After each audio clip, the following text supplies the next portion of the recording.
എത്രയോ ദിവസം മുമ്പാണ് മജിസ്ട്രേറ്റ് കോടതിയുടെ ഉത്തരവുണ്ടായത് ഇവർക്കെതിരെ കേസെടുക്കണമെന്ന്. അത്ര ദിവസമായിട്ടും ഇവർ പോലീസിന് മുമ്പിൽ ഹാജരാകാതെ നടക്കുകയാണ്. മുഖ്യമന്ത്രിയുടെ കൂടെ പരസ്യമായിട്ട് ഇവർ നടക്കുകയാണ്.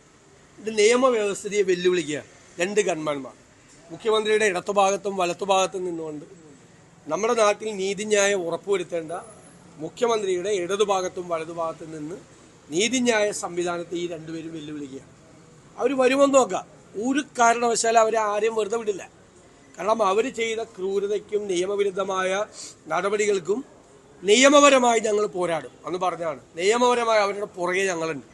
ഒരു കാരണവശാലും വെറുതെ വിടില്ല. അത്ര ക്രൂരതയാണ് മുഖ്യമന്ത്രിയുടെ ഗൺമാന്മാരായിരുന്നുകൊണ്ട് യൂത്ത് കോൺഗ്രസ് പ്രവർത്തകർക്ക് നേരെ അവർ നടത്തിയത്. ഇപ്പോഴും നടത്തിക്കൊണ്ടിരിക്കുന്നത് അത് തന്നെയാണ്. അതുകൊണ്ട് ഒരു കാരണവശാലും വിടില്ല. ഞങ്ങൾ നോക്കുകയാണ്.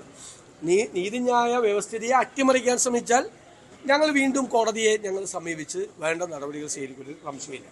നമ്മുടെ സംസ്ഥാനത്ത് നടക്കുന്നത് ഇത് തന്നെയല്ലേ. ഇപ്പോൾ 2 ആത്മഹത്യകളാണ് നമ്മുടെ സംസ്ഥാനത്തുണ്ടായത്. ഒന്ന് മാവേലിക്കരയിൽ, കൊല്ലത്ത് പറവൂർ ഒരു APP ആത്മഹത്യ ചെയ്തു. അവരുടെ ആത്മഹത്യാ കുറിപ്പിലും അവർ സുഹൃത്തുക്കൾക്ക് അയച്ച ശബ്ദ സന്ദേശത്തിലും എങ്ങനെയാണ് നീതിന്യായ സംവിധാനത്തെ അട്ടിമറിക്കുന്നത് എന്നത് വളരെ വ്യക്തമാണ്. അവരോട് സത്യസന്ധമായി കാര്യങ്ങൾ ചെയ്ത് അവരോട് പറഞ്ഞിരിക്കുന്നത് അവരോട് രാജിവെച്ച് വീട്ടിലിരിക്കാനാണ്, അല്ലെങ്കിൽ ലീവ് എടുത്ത് വീട്ടിൽ പോകാനാണ് പറഞ്ഞിരിക്കുന്നത്. അപ്പോൾ കേസുകൾ അട്ടിമറിക്കാൻ വേണ്ടിയിട്ടാണ്. അപ്പോൾ അവിടെയുള്ള പ്രോസിക്യൂഷൻ സംവിധാനം എന്ന് പറയുന്നത് അട്ടിമറിക്കുകയാണ്. എന്നിട്ട് ഞങ്ങളാണ് സംസ്ഥാനം ഭരിക്കുന്നത്, ഞങ്ങളുടെ പാർട്ടിയാണ് ഭരിക്കുന്നത്, മര്യാദയ്ക്ക് ഇരുന്നോളാൻ അവരോട് പറയും. അപ്പോൾ ഈ അധികാരം, ഈ തുടർഭരണം എത്രമാത്രം CPMന്റെ സംവിധാനങ്ങളെ ദുഷിപ്പിച്ചിരിക്കുന്നു, ജീർണിപ്പിച്ചിരിക്കുന്നു എന്നതിൻ്റെ ഏറ്റവും വലിയ ഉദാഹരണമാണ് ഒരു സ്ത്രീയായ ഒരു APPക്ക് നീതിന്യായം നടപ്പാക്കുന്നതിന് വേണ്ടി നടത്തിയ ശ്രമത്തിനിടെ ആത്മഹത്യ ചെയ്യേണ്ടി വന്നത്. ഞങ്ങളുടെ പാർട്ടിക്കാരിലൂടെ ഭരിക്കുകയാണ്, മര്യാദയ്ക്ക് ഇരുന്നോളാം. ഇത് കേരളത്തോടുള്ള വെല്ലുവിളിയാണ്. ഞങ്ങളുടെ പാർട്ടിക്കാരിവിടെ ഭരിക്കുമ്പോൾ നീതിക്കും ന്യായത്തിനും ഒന്നും ഒരു വിലയുമില്ല, ഒരു സ്ഥാനവുമില്ല എന്നുള്ള പ്രഖ്യാപനമാണ്. രണ്ടാമത്തത് കോഴിക്കോട് ചക്കിട്ടപ്പാറയിലാണ്. 5 മാസമായി സാമൂഹ്യ സുരക്ഷ പെൻഷൻ കിട്ടാത്തതിൻ്റെ പേരിൽ ഒരു ഭിന്നശേഷിക്കാരനായ ഒരാളാണ്, മകളും ഭിന്നശേഷിക്കാരിയാണ്, അവർ ആത്മഹത്യ ചെയ്തത്. അപ്പോൾ ഒരു വളരെ ദയനീയമായ ഒരു കാഴ്ചയാണ്. നമുക്കറിയാം, അടിമാലിയിലെ മറിയച്ചേടത്തി മരുന്ന് വാങ്ങിക്കാൻ പണമില്ലാതെ പിച്ച ചട്ടിയുമായി റോട്ടിലിറങ്ങിയപ്പോൾ അവരെ പരിഹസിച്ചു. 86 വയസ്സുകാരിയായ അവരെ CPM സൈബർ സംഘങ്ങൾ കടന്നാക്രമിച്ചു. CPM നേതാക്കളും അവരുടെ മുഖപത്രവും കടന്നാക്രമിച്ചു അവരെ.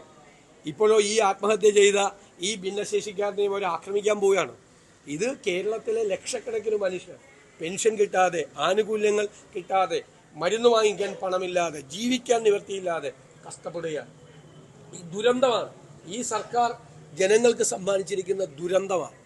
ആ ദുരന്തം ഇവരുടെ അധികാരത്തിന്റെ ധാർഷ്ട്യം ഒരു വശത്ത്, മറുവശത്ത് ഇവരുടെ കെടുകാര്യസ്ഥത. ഇന്നലെ ധനകാര്യമന്ത്രി പറഞ്ഞിരിക്കുന്നത് BJPയുമായി ചേർന്നുകൊണ്ട് പ്രതിപക്ഷം നിൽക്കുന്നുവെന്നാണ്.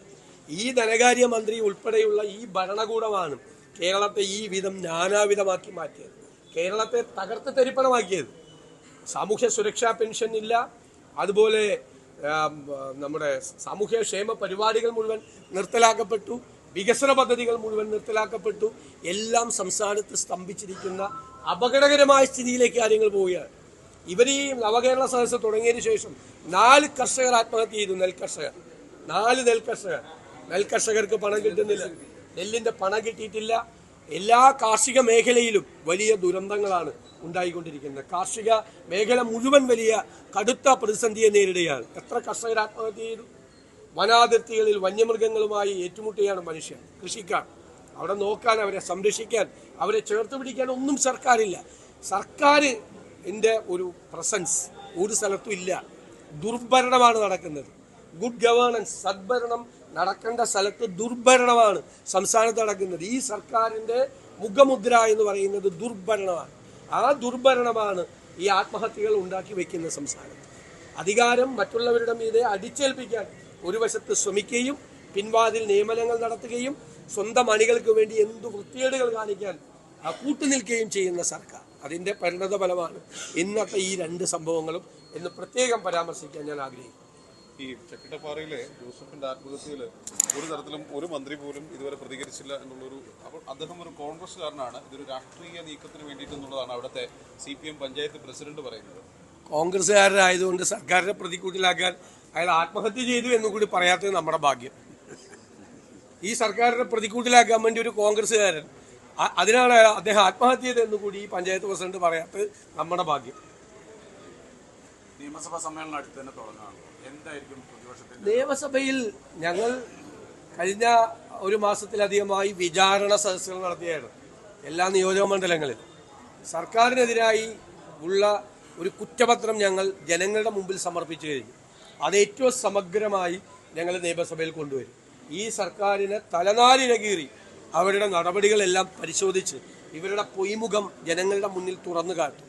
ഈ സർക്കാർ ഈ സംസ്ഥാനത്തെ എവിടെ എത്തിച്ചിരിക്കുന്നു എന്ന് ഉദാഹരണങ്ങൾ സഹിതം ഞങ്ങൾ ജനങ്ങളെ ബോധ്യപ്പെടുത്തി കൊടുക്കും.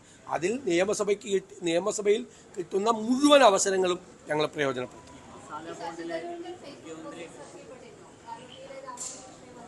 ഓരോരുത്തർ വ്യക്തിപരമായ അവരുടെ വിശ്വാസവുമായി ബന്ധപ്പെട്ട കാര്യങ്ങളാണ് പറയുന്നത്. കോൺഗ്രസ് പാർട്ടി ഒരു തീരുമാനമെടുത്തിട്ടുണ്ടായിരുന്നു. മതത്തെ BJPയും സംഘപരിവാറും രാഷ്ട്രീയമായി കൂട്ടിക്കലർത്തണം. അതുകൊണ്ട് കോൺഗ്രസ് നേതാക്കന്മാർക്ക് കിട്ടിയ ക്ഷണം അവർ നിരസിക്കുന്നു, അവർ പങ്കെടുക്കുന്നില്ല. മതപരമായ വിശ്വാസം ആർക്കും അതിലൊന്നും യാതൊരു കുഴപ്പമില്ല. ഞങ്ങളൊക്കെ ക്ഷേത്രത്തിൽ പോകുന്ന ആളാണ്. അത് പരസ്യമാക്കാറില്ല എന്ന് മാത്രം. അത് വിൽക്കാൻ വയ്ക്കാറില്ല. ക്ഷേത്രത്തിൽ പോകുന്നത് വിൽപ്പനയ്ക്ക് വെക്കാറില്ല എന്ന് മാത്രമേ ഉള്ളൂ. ഞങ്ങൾ എല്ലാവർക്കും ക്ഷേത്രത്തിൽ പോകാനും എല്ലാ കാര്യങ്ങൾക്കും അവകാശമുണ്ട്. തോമസ് ഐസക് വളരെ കൃത്യമായിട്ടാണ് പറഞ്ഞിരിക്കുന്നത്. മെഡിക്കൽ സർവീസസ് കോർപ്പറേഷനെ കുറിച്ച് 1032 കോടി രൂപയുടെ അഴിമതി ഉണ്ടായപ്പോൾ അന്നത്തെ ആരോഗ്യമന്ത്രി ശൈലജ ടീച്ചർ പ്രതിയായി. അപ്പോൾ അവരോട് നിങ്ങൾ ചോദിച്ചപ്പോൾ അവർ പറഞ്ഞു മുഖ്യമന്ത്രി അറിയാതെ ഞാൻ ഒന്നും ചെയ്തിട്ടില്ല എന്ന്. കാര്യം മനസ്സിലായല്ല. അതുപോലെ തന്നെ മസാല ബോണ്ടിന്റെ കാര്യത്തിൽ മുഖ്യമന്ത്രി ചെയർമാനായ കിഫ്ബി ബോർഡിനാണ് ഉത്തരവാദിത്തം, ഞാൻ അതിൽ ഒരാൾ മാത്രമാണ് എന്ന് പറഞ്ഞിരിക്കുന്നു. ഇതിൻ്റെയൊക്കെ പുറകെ ആരാണ്? ഈ ലണ്ടനിൽ മണിയടിക്കാൻ പോയതിൻ്റെയൊക്കെ പുറകിലുള്ള ചേതോ വികാരം എന്താണെന്ന് പുറത്തു വരട്ടെ, അന്വേഷിക്കല്ലേ.